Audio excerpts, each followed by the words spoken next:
Welcome to episode 8 of the Main Line and Beyond with Mark Singer. Tonight I have Felicia Greenfield-Blau, special fill-in guest. Yeah, hi. How are you? I'm great. I'm happy to be here. Yeah, I'm glad it worked out. It's been a good week. A lot going on musically. I know our friends, Patty McCann was on last week. Muskrat Flats opened up for Tom Hamilton's More. I had my kids, wasn't able to make the show, but actually because Rich Stoller is the man, I was able to watch a lot of the video, and they just crushed it, and it sounded so good. Very happy to see that. So Danny Mayer got in touch with me. He was supposed to be tonight's guest. Danny is a phenomenal guitar player I've been a fan of for quite a while, who I know, ironically, from other situations, mutual friends, and then inevitably who he married from a friend from high school. And I'm a fan of his band On the Spot Trio. So it's cool. We're going to catch up on Thursday. Did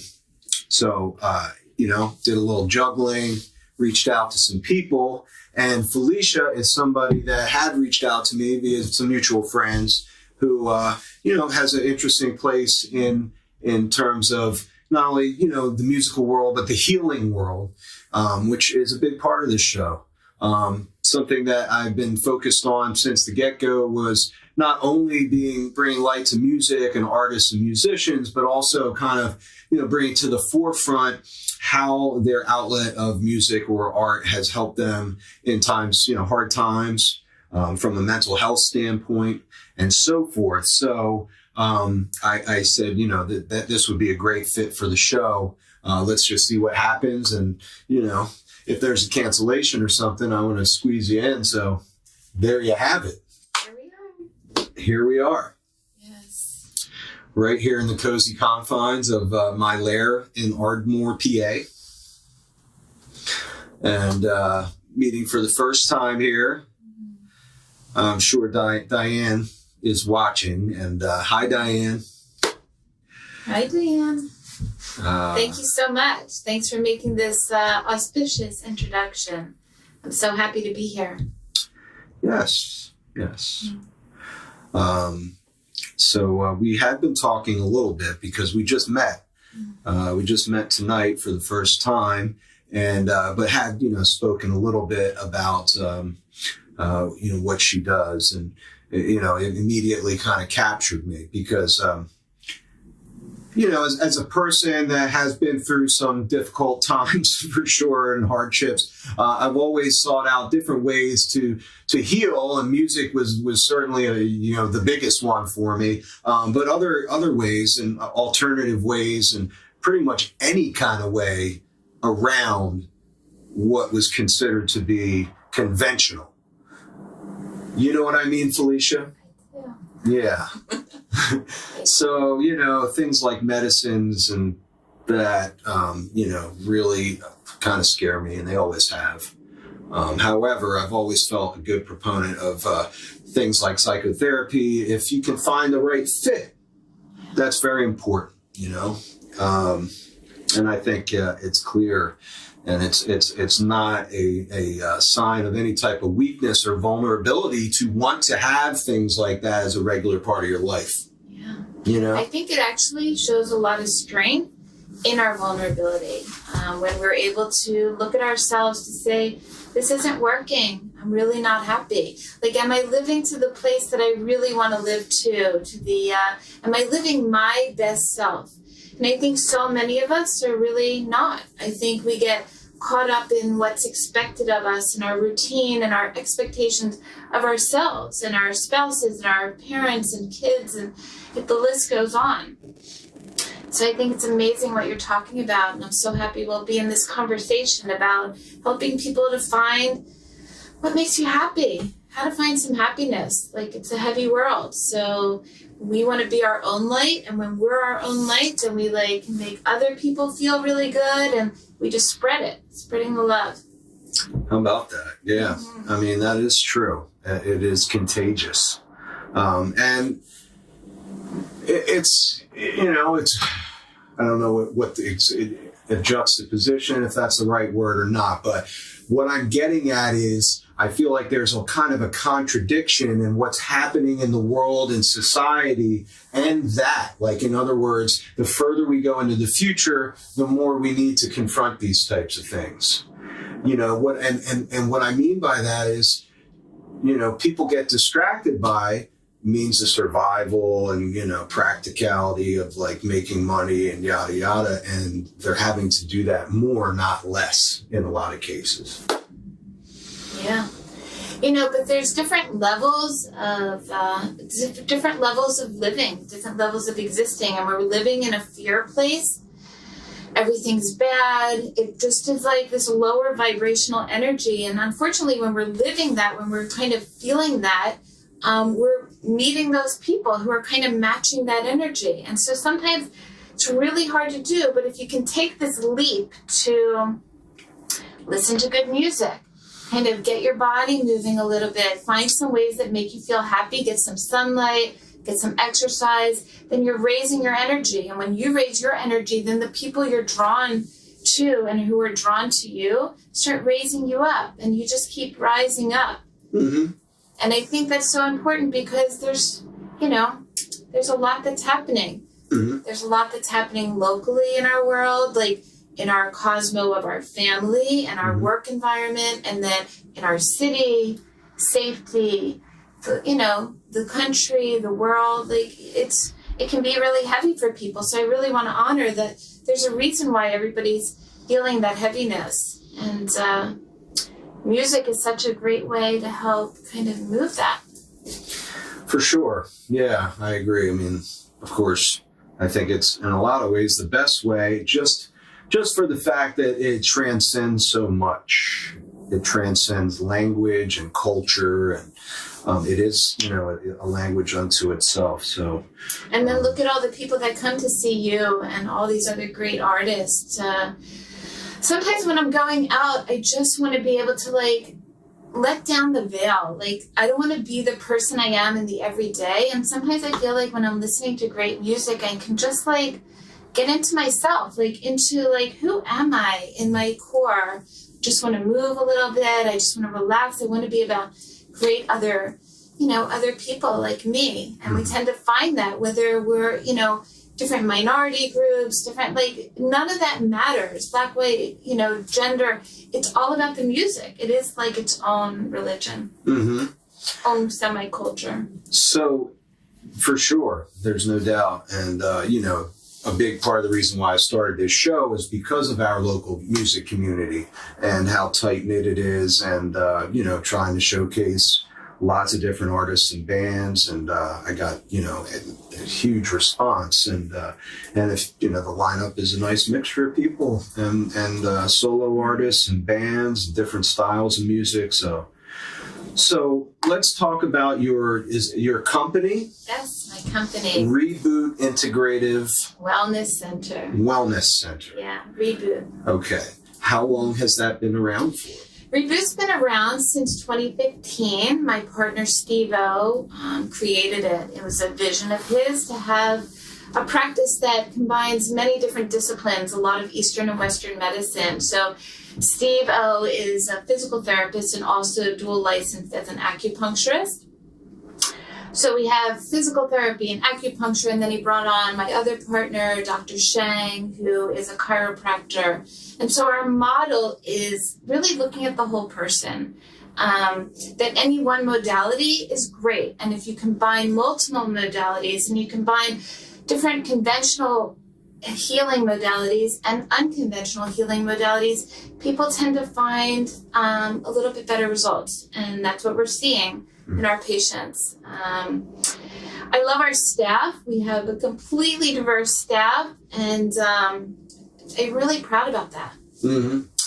I feel like we are the microcosm of the world, and we're a majority women-owned minority business, and we do a lot with veterans. Veterans are really If there's any veterans listening, we really thank you for your service, and working with you in many different ways just makes us feel like we're doing a better job, a better job for our community. Awesome. Yeah, so we have multiple locations. We'd love to help you if you are needing some physical help, and also we do a lot of emotional and psychosocial and mental support as well when we're working with our patients. I specialize in breast cancer, so that's like a passion of mine, working with people with cancer, and so in this realm, we get to help people, like, not just physically. Like, people say, what does a physical therapist do with breast cancer patients? And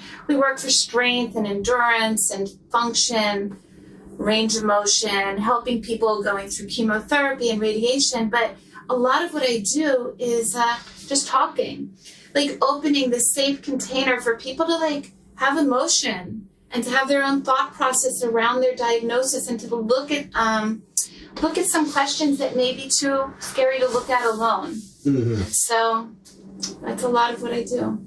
So how would it work? A person comes to you and then there's some sort of evaluation process to see what the best fit of treatment is? Is it like that? So people come with a prescription for physical therapy, but not for chiropractic. So you would come to our office and we verify your insurance because we accept insurances. That really helps.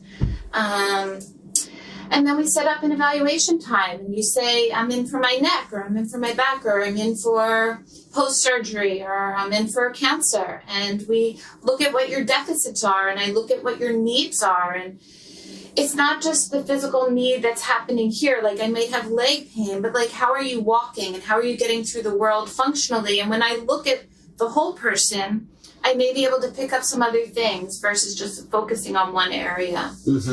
And then when we're starting our treatment, we combine it with, like, a lot of modalities, such as electric stim and infrared lamps, cupping, Graston, manual therapy.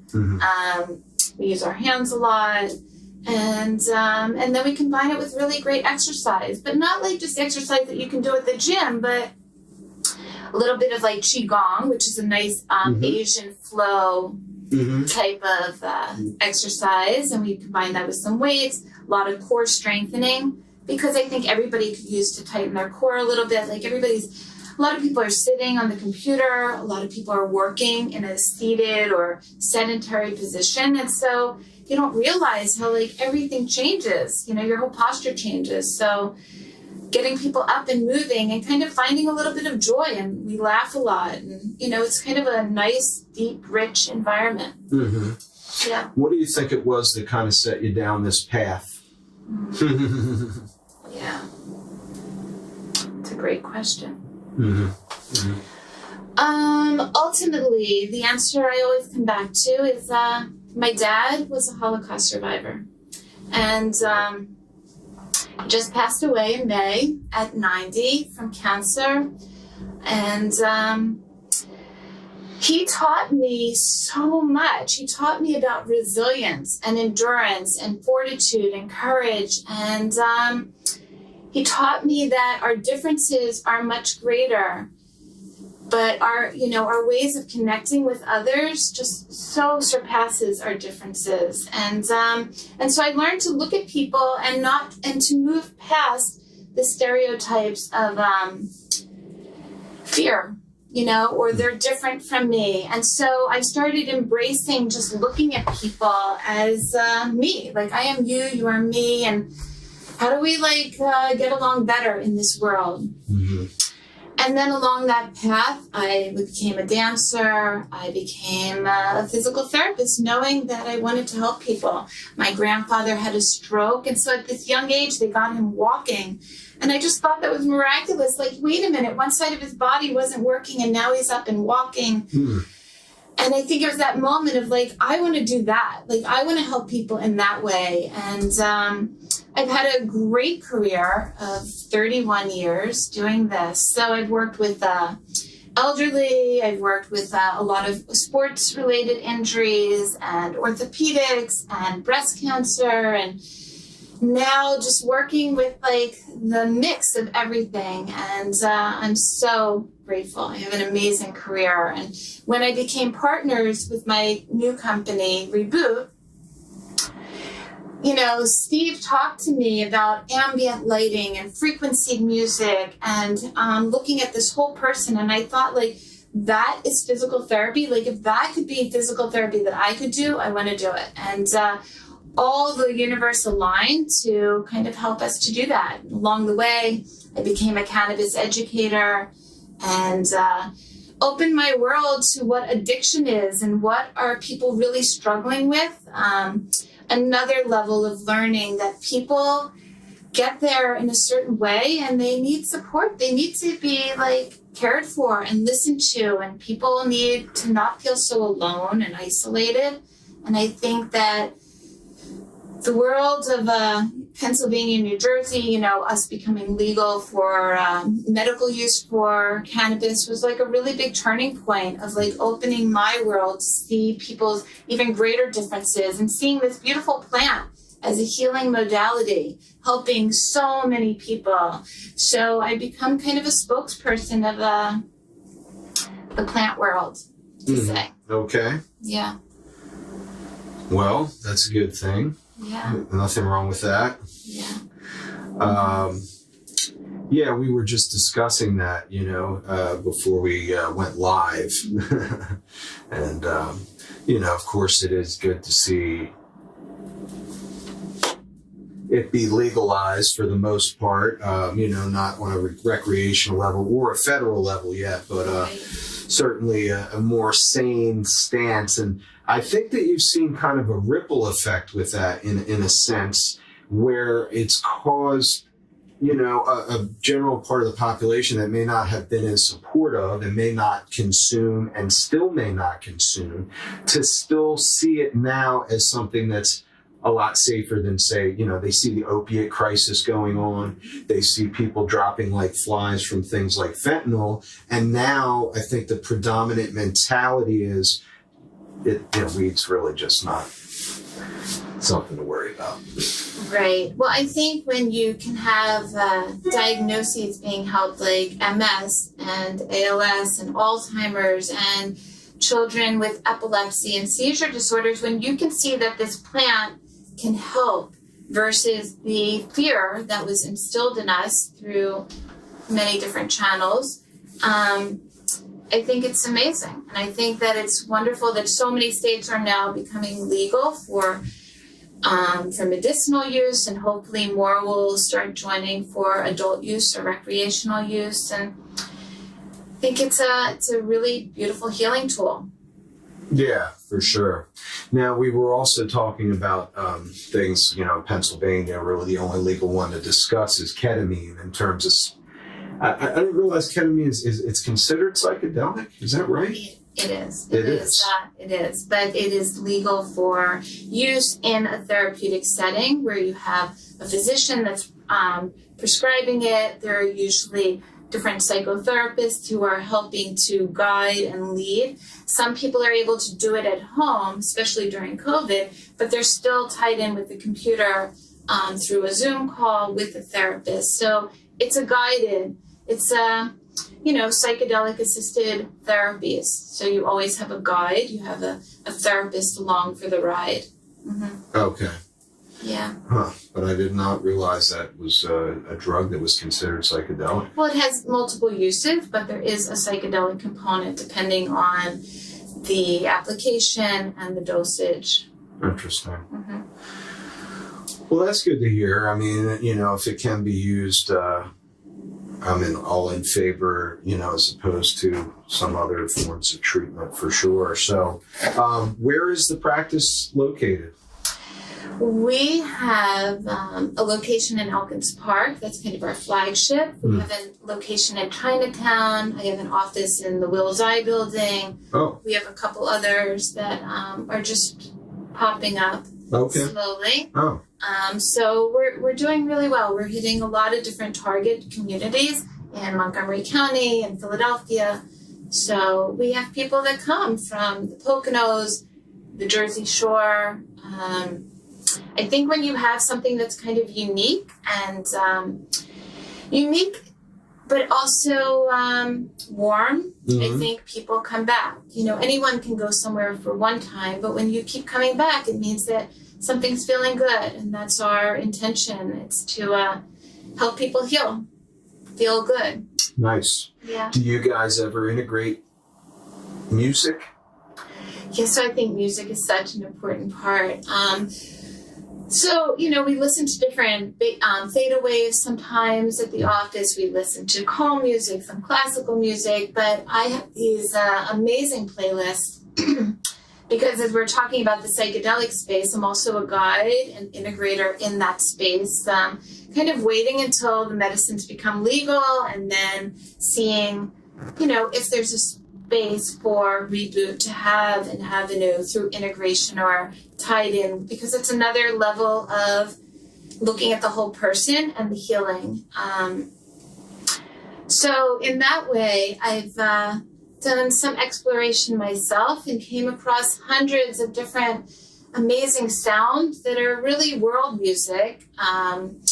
And when people are doing journey work, it's often better to have music that's not English, that's not our native spoken language, because we get tapped into a story when we're listening to music that has familiar verbiage. And so when you're listening to music that has sounds or rhythms or a different language, Spanish or French or something that's unfamiliar to me, it can take you. These akuras or these prayers, these chants, this mantra music can really take people through breath work, through meditation, through journey work, to take you to like an altered state of consciousness. Yeah, for sure. I definitely feel like it's a meditation unto itself, not only to listen to, but also to play.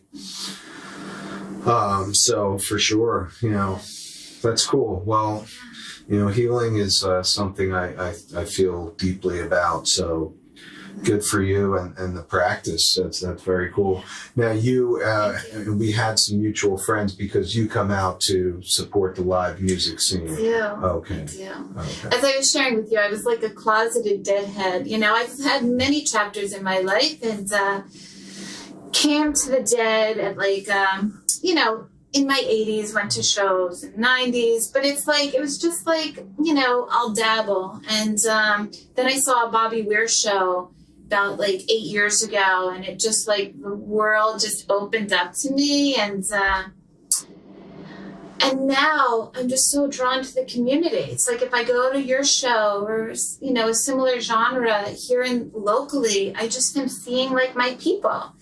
You know, these are just happy people. Like, we all have our own lives and our own stuff.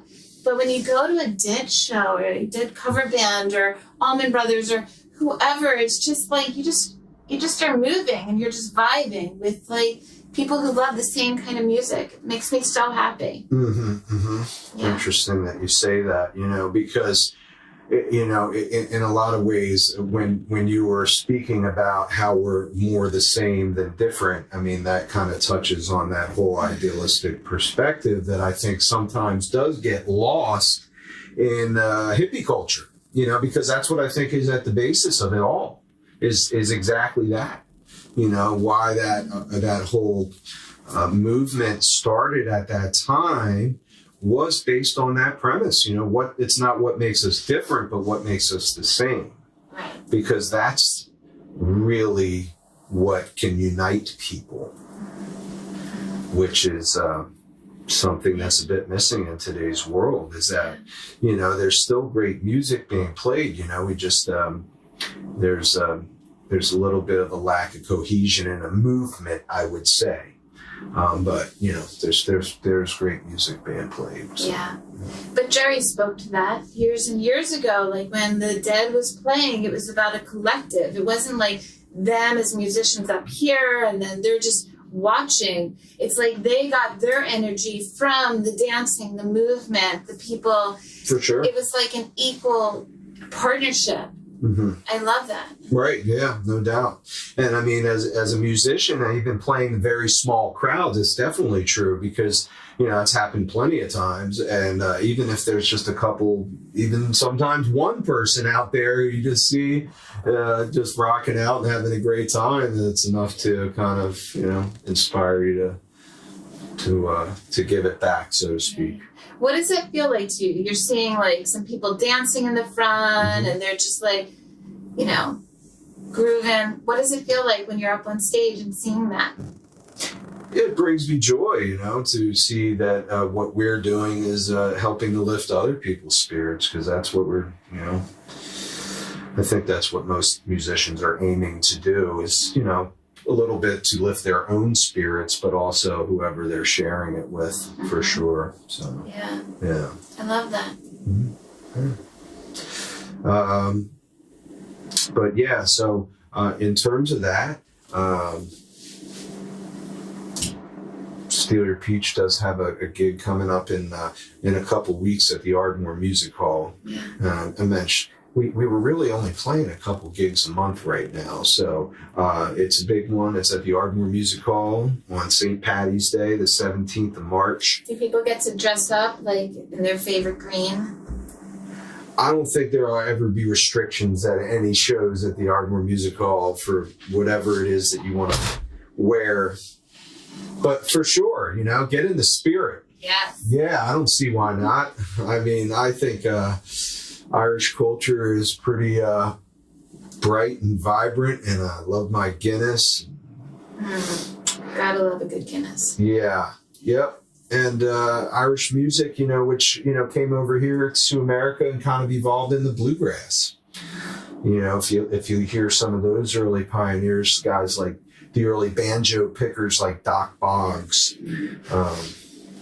Yeah, he was a good one. Wow. Yeah. I didn't know that. It's such an interesting piece of history. Oh yeah. He even sung, and incorporated some sounds of blues into it, which is kind of interesting too at that time. I really admire the musicians from that time, not just bluegrass, but any because they didn't really have the ability as much to hear other musicians, and so had to kind of cultivate their own sound. Right.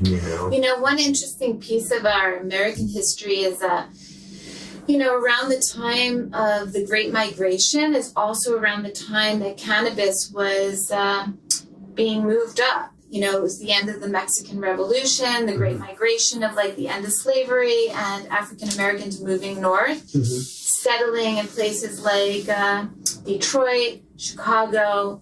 That whole movement happened kind of simultaneously with the cannabis and with the people moving up, bringing their music, and then making it just this whole new evolution of music as we know it today. Yeah.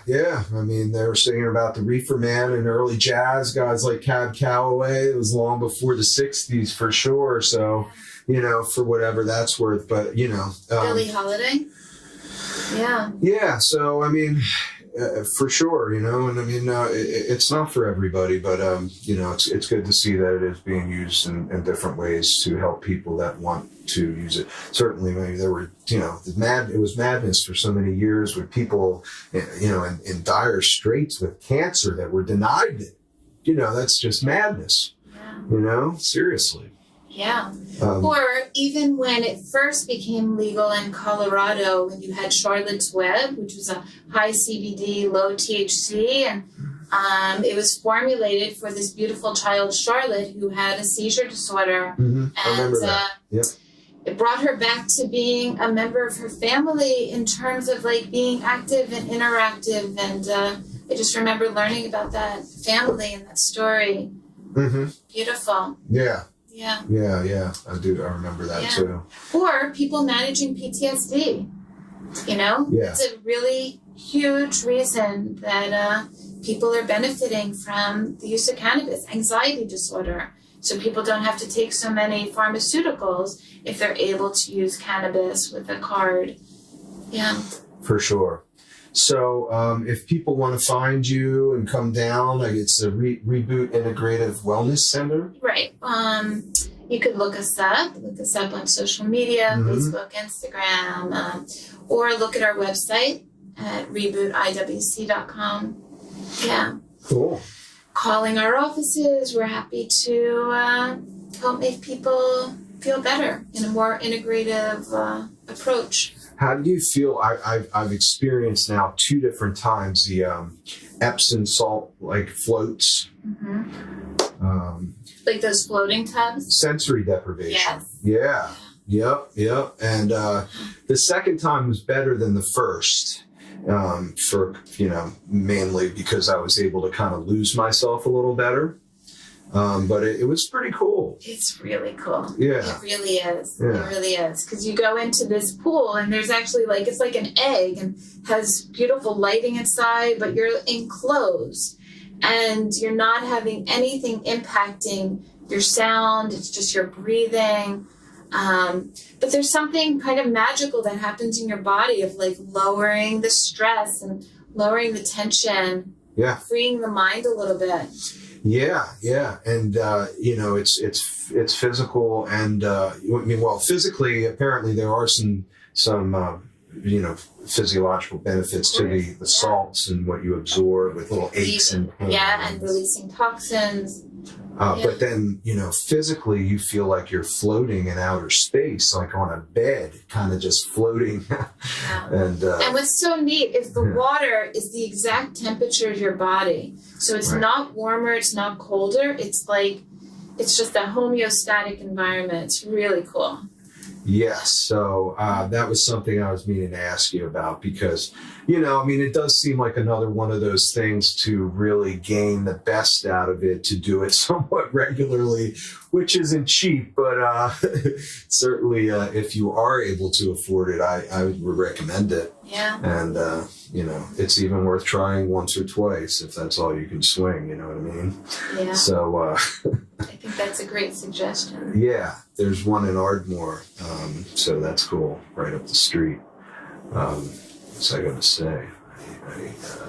There was something. What kind of things do you like to do for self-care? Work out, ride my bike, play music. I would say those are the 3. Yeah, that's great. Yeah, hike. I like to hike. Love hiking. Mm-hmm. Yeah, self-care is just so important. Yeah. I think we're all just so busy trying to get everything done, and the list just keeps going. And I look in the sink, I'm like, how could there possibly be another dish? And, the dogs and the kids, and it's a lot. And so just a really big supporter of people finding some kind of self-care, modalities, such as even taking a bath at the end of the night, or listening to music, listening to an app that has for meditation, or... It's crucial. No, you're right. I mean, it's at the same time, it's I guess you have to figure out that balance just like anything else, but you can't just completely ignore it. You need to, that'll definitely take a toll. Yeah. I'm curious, everybody has their songs for when they're wanting to get revved or wanting to chill out. Mm-hmm. And I'm wondering if you could share what's a song or 2 that you like for Oh, now I'm being interviewed. We're having a mutual conversation. I see. Okay. I like going to Cassidy. That's a song that no matter what my mood, I really like. Just that could get me into that Okay. Yeah. Nice. I don't know if there's a song there. I could think of some albums that I can, think of that would, depending on the mood, certainly one that lifts my spirits instantaneously that I listen to quite a bit is Funky Kingston by Toots and the Maytals. That album just from beginning to end, and something about his voice and the whole... Ernest Ranglin, Below the Baseline, is an instrumental. That's also Ernest Ranglin is a Jamaican jazz guitarist. It's a really, really killer. I'll have to check that out. Yeah. But to set myself and my soul at ease, Mississippi John Hurt has always been one that There's just something about the whole sound is definitely has a kind of a healing and soothing effect. I love Supreme by John Coltrane, you know, and is one that I also, so those are a few. I love that. Yeah. Mm-hmm. Yeah. Yeah. But yeah, I like a lot of obscure early blues guys too, like Reverend Gary Davis, who, you know, Jorma Kaukonen is kind of famous for emulating his sound. And I believe he studied with the Rev, you know, because Reverend Gary taught lessons. Huh. You know, had a voice, aside from his playing, his voice was just incredible too. But, you know, he's a very quirky way of playing. It's very That's funny. Yeah. Huh. So this is very cool. I'm very appreciative that you were able to make it happen on such short notice. Thanks. You know, got to pivot sometimes, and that's what I do. Really happy to be here. I hope everybody enjoyed hearing a little bit about what we do, who we are, who I am. And as I always do, I like to mention that, you know, all these shows are brought to you guys by ilovemarksinger.com, which is my business as a realtor, which is something else that I do. And also an important facet of mental health is, you know, having not only the foundation of a home, but what a home can provide in terms of stability, financial stability. I know there's a lot of friends that watch and listen that may have a lot of questions. And I love to be able to be the one that you reach out to if you have those questions, because I will keep your best interests in mind. I don't care who you are or what it is that, you know, you are trying to accomplish. I just want you to know not to hesitate to reach out. There's a lot of questions right now about interest rates and yada, yada. But what I can tell you is it's beneficial to own. It doesn't matter, you know, because there's no real sense to say wait, because it's like asking what will be the price of gas a year from now. Nobody knows. Nobody knows what the market will do. We had been blessed for a few years where rates were extremely low, which was kind of an anomaly, and we hope it gets back there. But you can buy houses with little money down. You know, just all I'm saying is if you have questions, reach out. There may be ways to accomplish it that you're not aware of. So that's it. You can send me a DM, or you can go to the website where you'll find active listings at any time. Website's pretty useful. There's a mortgage calculator, all that fun stuff. So that's it as far as my short spiel on real estate. But, you know, the basic premise is to you know, marry the home, date the rate, right? So if you buy the home, you marry the home, the one that you fall in love with, you can always refi down the road. You know, and I really, truly believe I'm not claiming to be some financially savvy person. As a matter of fact, I'm claiming that for many of my years not to be, I have learned, and I've had many firsthand accounts that can say that it is the best way to get ahead, especially in this world now where it's getting harder to get ahead.